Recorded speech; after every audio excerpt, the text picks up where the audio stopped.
শিয়ালদায় এক হকার চেঁচাচ্ছে, আয়না দেখুন বয়স্ক মান, আয়না দেখুন বয়স্ক মান।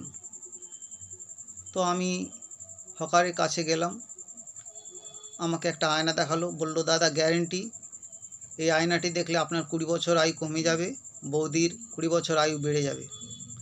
সব কিছু যাচাই করে আমি আয়নাটা কিনলাম। কিনে গিন্নিকে বললাম তোমাকে একটা সারপ্রাইজ দেব। কি কপাল কে জানতো, গিন্নিও যার একটা আয়না কিনবে। যাই হোক, দুজনের সম্মুখে পড়াতে গিন্নি কান্নাকাটি, বলল তুমি আমাকে এই ভালোবাসো, তোমার এই ভালোবাসা, হ্যাঁ তুমি একটা আয়না এনেছো, সাধারণত আমার 20 বছর আয়ু বাড়িয়ে দিয়েছ। আমি পুরুষ মানুষ, আমি কপাল থাপড়ে মনে মনে বললাম তুমি আমাকে এত ভালোবাসো যে আমারও 20 বছর আয়ু বেড়ে যাবে আয়না দেখলে।